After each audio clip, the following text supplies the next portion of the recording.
আসসালামু আলাইকুম deer football lovers, আশা করছি আপনারা ভালো আছেন। আজকে আমি কথা বলবো লাস্ট ২৮টা ম্যাচ ধরে মরক্কো অপরাজিত এই বিষয়টা নিয়ে। ব্রাজিলের সামনে কি বড় পরীক্ষা অপেক্ষা করছে না? আপনার কি মনে হয়? বিশ্বকাপের মঞ্চে এমন কিছু দল থাকে যাদের নাম শুনলেই প্রতিপক্ষ কিছুটা বাড়তি সতর্ক হয়ে যায়। আর ২০২৬ বিশ্বকাপের সেই তালিকার সবচেয়ে উপরে যে নামটা সেটি হলো মরক্কো। কারণ এই মুহূর্তে মরক্কো টানা ২৮ ম্যাচ ধরে অপরাজিত। হ্যাঁ, ঠিকই শুনছেন। ১, ২, ৩ নয়, টানা ২৮টি ম্যাচ অপরাজিত। আফ্রিকা, ইউরোপ, এশিয়া বিভিন্ন অঞ্চলের দলগুলোর বিপক্ষে খেলে এখনো হারেনি মরক্কো। আর সবচেয়ে মজার বিষয় হলো ব্রাজিলের গ্রুপ পর্বের অন্যতম গুরুত্বপূর্ণ একটি ম্যাচ রয়েছে এই মরক্কোর বিপক্ষেই।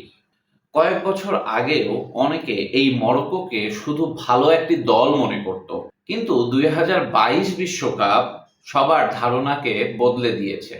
সেই বিশ্বকাপে তারা ইতিহাস গড়ে প্রথম আফ্রিকান দল হিসেবে সেমিফাইনালে পৌঁছে গিয়েছিল। পথে তারা হারিয়েছিল শক্তিশালী বেলজিয়ামকে, স্পেনকে, এমনকি পর্তুগালকেও। বিশ্বকে তারা দেখিয়ে দিয়েছিল তারা আর আন্ডারডগ নয়, তারা শিরোপার দাবিদার। মরক্কোর সবচেয়ে শক্তির জায়গা হলো তাদের ডিফেন্স লাইন।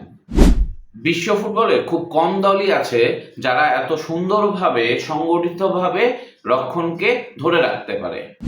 পুরো দল একসাথে ডিফেন্স করে, একসাথে প্রেস করে এবং সুযোগ পেলেই তারা দ্রুত কাউন্টার অ্যাটাকে চলে যায়।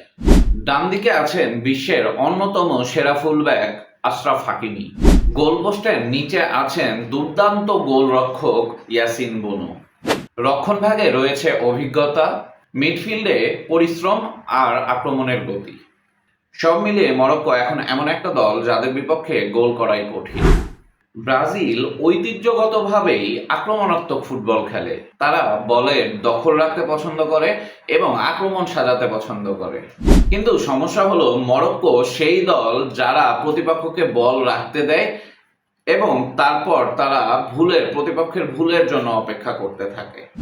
একটি ভুল পাস, একটি ভুল পজিশনিং, গ্যাপ ক্রিয়েট হওয়া, এগুলোর জন্য তারা অপেক্ষা করতে থাকে আর মুহূর্তের মধ্যেই কাউন্টার অ্যাটাক থেকে গোল করে বসে। তাই ব্রাজিল যদি এই ম্যাচে সামান্য অসাবধান হয় তাহলে তাদেরকে বড় মূল্য দিতে হতে পারে। অন্যদিকে এটাও ভুলে গেলে চলবে না যে প্রতিপক্ষ দলের নাম ব্রাজিল। ব্রাজিল তো ব্রাজিলই। তারা 5 বারের বিশ্ব চ্যাম্পিয়ন, ফুটবল ইতিহাসের সবচেয়ে সফল দল ব্রাজিল, যে দলে রয়েছে অসাধারণ প্রতিভা এবং বিশ্বমানের আক্রমণ ভাগ এবং ম্যাচের গতিপথ বদলে দেওয়ার ক্ষমতা। বড় ম্যাচে ব্রাজিল তাদের সেরা রূপ দেখানোর ট্রাই করে। ব্রাজিল যদি মরক্কোর বিপক্ষে জিতে যায় তবে সারা বিশ্বকে একটা বার্তা দিয়ে হয়ে যাবে যে এই বিশ্বকাপ ২০২৬ বিশ্বকাপের অন্যতম দাবিদার কিন্তু ব্রাজিল। আমার মতে ম্যাচটি নির্ভর করবে প্রথম গোল কোন দল দিবে তার উপর। যদি ব্রাজিল প্রথম গোল দেয় তাহলে মরক্কো তাদের রক্ষণাত্মক যে খেলাটা এটা বদলাতে বাধ্য হবে।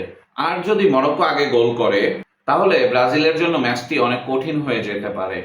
কারণ লিড নিয়ে মরক্কোকে ভাঙা বা মরক্কোর ডিফেন্সকে ভাঙা, মিডফিল্ডকে ভাঙা এক প্রকার কঠিন কাজ। ২৮ ম্যাচ অপরাজিত মরক্কো আর অন্যদিকে বিশ্বের অন্যতম সেরা পরাশক্তি ব্রাজিল। একদিকে আত্মবিশ্বাসে ভরপুর আফ্রিকার সেরা দল আর অন্যদিকে হেক্সা জয়ের স্বপ্নে বিভোর সাম্বা বাহিনী।